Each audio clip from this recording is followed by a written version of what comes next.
নমস্কার, কলিস cooking with লাইফস্টাইলে আপনাদের অনেক অনেক স্বাগত জানাই। আজকে আমি এমন একটি মাছের রেসিপি শেয়ার করব যেটা দেখলেই জিভে জল আনবেই আর খেতেও কিন্তু দারুণ সুস্বাদু হয়। তো চলুন বন্ধুরা, আমি কিভাবে এই মাছের রেসিপিটি করছি আপনারা সম্পূর্ণ দেখতে থাকুন। তো বন্ধুরা, এখানে আমি কাতলা মাছ নিয়েছি।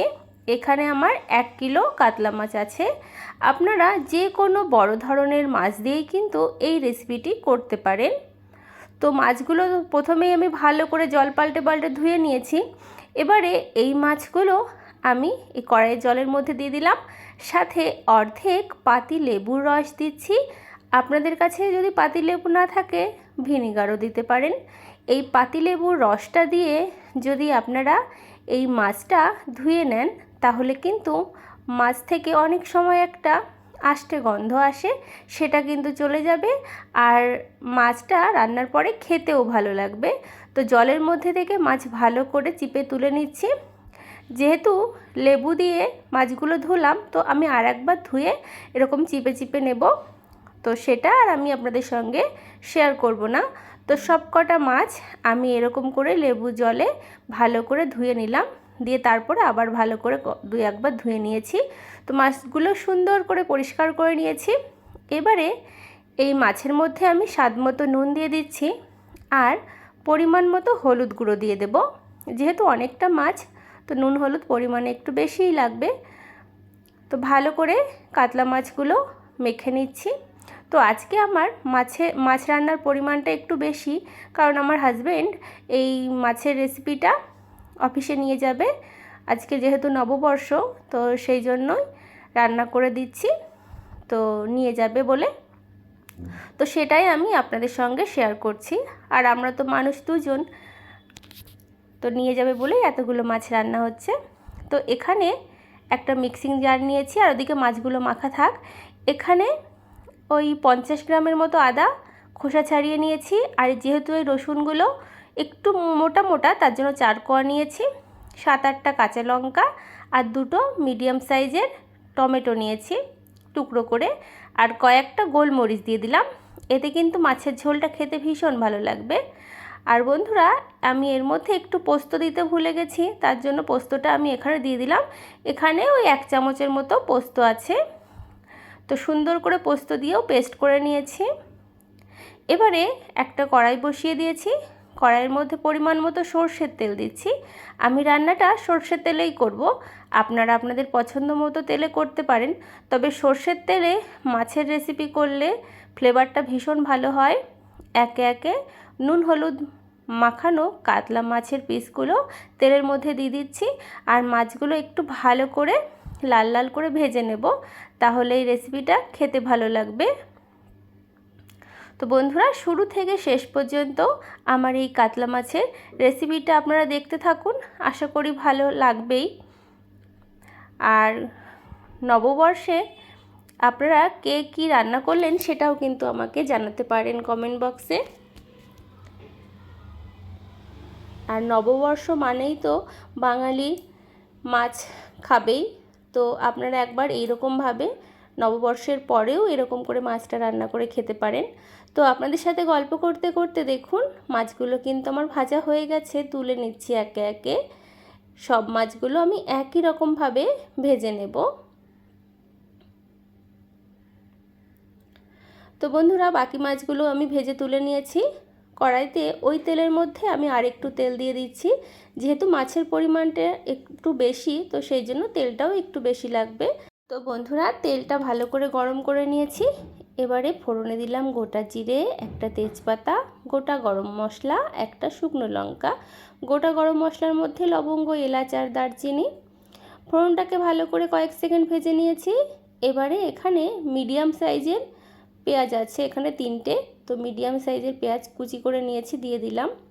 পেঁয়াজটা যাতে তাড়াতাড়ি ভাজা হয় সেই জন্য একটু চিনি দিলাম।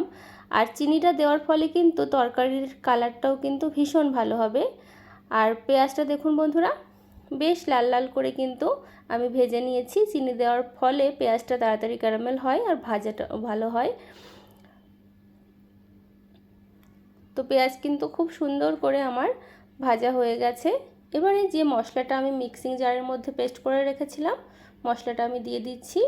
এবারে একটু নাড়াচাড়া করে নিচ্ছি। আর গ্যাসের ফ্লেমটা আমি এখন লোতে রেখেছি।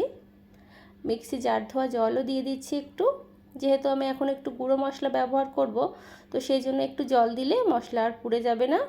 এবারে এখানে আমি 1 চামচের মতো জিরে গুঁড়ো দিলাম, 1 চামচের মতো ধনে গুঁড়ো, 1 চামচের মতো লঙ্কার গুঁড়ো, পরিমাণ মতো হলুদ গুঁড়ো, স্বাদ মতো নুন দিয়ে ভালো করে মশলাটা কষিয়ে নেব। তো আপনারা কারা কারা মাছের এই রেসিপিটি এরকমভাবে রান্না করে খান অবশ্যই কমেন্ট বক্সে কমেন্ট করে জানাতে পারেন। আর যদি ভালো লাগে তাহলে লাইক, শেয়ার, কমেন্ট, সাবস্ক্রাইব করে পাশের বেল আইকনটা প্রেস করতে একদম ভুলবেন না। আর মশলাটা আমি এখন মিডিয়াম টু লো হিটে কষাচ্ছি, এতে মশলাটা ভালো কষানো হবে। আর মিক্সিং জারের মশলা সবসময় একটু ভালো করে কষিয়ে নিতে হয়, না হলে মশলা থেকে একটা কাঁচা স্মেল আসে। তো আমি যে কোনো রান্নাতেই যদি কোনো মশলা ব্যবহার করি তো একটু ভালো করে কষিয়ে নেওয়ার চেষ্টা করি। ভালো করে না কষালে খেতে কিন্তু একদমই ভালো লাগে না। আর এখনই দেখুন কত সুন্দর একটা রং এসেছে। রান্নার পরে কিন্তু ভীষণ লোভনীয় দেখতে হবে আর খেতেও কিন্তু দারুণ লাগে। তো বন্ধুরা, মশলা থেকে কিন্তু তেল ছেড়ে গেছে আর মশলাটাও সুন্দর করে কষানো হয়ে গেছে আর কড়াইয়ের গায়ে একটু লেগেও যাচ্ছে। তো এবারে ঝোলের জন্য পরিমাণ মতো জল দিয়ে দিচ্ছি। যেহেতু অনেকটা মাছ, তো ঝোলটা একটু বেশিই দিয়েছি মাছের পরিমাণ অনুযায়ী। ঝোলটাকে ভালো করে একটু ফুটিয়ে নিলাম। এবারে সমান জালে ভেজে রাখা কাতলা মাছের টুকরোগুলো দিয়ে দিচ্ছি। সমান জালে যদি মাছ দেন তাহলে এতে ঝোলের ফ্লেভারটা যেরকম ভালো হয় আর মাছও কিন্তু খেতে ভালো লাগে। তো সমস্ত মাছগুলো কিন্তু আমি একে একে ঝোলের মধ্যে দিয়ে দিচ্ছি। ভিডিওটা হয়তো একটু বড় হয়ে যাবে, তো আপনারা একটু ধৈর্য ধরে ভিডিওটা দেখে নেবেন। আর ভালো লাগলে অবশ্যই কমেন্ট করে জানাবেন। আপনাদের মতামতের অপেক্ষায় রইলাম।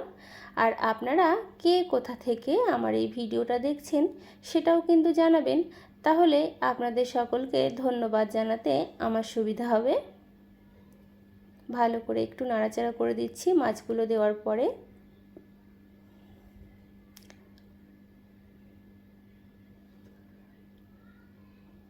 তো দেখুন মাছের ঝোলটা কিন্তু প্রায় হয়ে এসেছে, বা সাইড দিয়ে তেলও কিন্তু ছাড়তে শুরু করেছে। একটু হালকা হাতে নাড়াচাড়া করব, না হলে মাছগুলো ভেঙে যেতে পারে।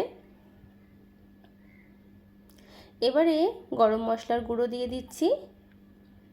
তো আপনারা বলবেন বন্ধুরা আপনাদের কেমন লাগলো আমার এই কাতলা মাছের ঝোল রেসিপিটি, অবশ্যই কিন্তু আমাকে কমেন্ট করে জানাবেন বন্ধুরা। আর আপনাদের সকলকে নববর্ষের অনেক অনেক শুভেচ্ছা ও ভালোবাসা। আপনারা সকলে ভালো থাকবেন আর এই গরমে সুস্থ থাকবেন। গরম মশলা দিয়ে ভালো করে মিশিয়ে নিয়ে কিছুক্ষণ ফুটিয়ে নিয়েছি। তারপরে দেখুন রান্নাটা ফাইনাল লুক কতটা লোভনীয় হয়েছে আশা করি দেখেই বুঝতে পারছেন। গরম গরম ভাতে নববর্ষের দিনে এইরকম একটা রেসিপি থাকলে একদম পুরো জমে যাবে। আর যে কেউ দেখলে তার লোভ লাগবেই এই রেসিপিটি, এতটাই সুস্বাদু হয়। তো কালারটা দেখুন বন্ধুরা কতটা সুন্দর হয়েছে, খেতেও কিন্তু দুর্দান্ত হয়েছিল। অবশ্যই আপনারা ট্রাই করবেন। আপনারা সকলে ভালো থাকবেন, সুস্থ থাকবেন। দেখা হবে অন্য ভিডিওতে। রাধে রাধে।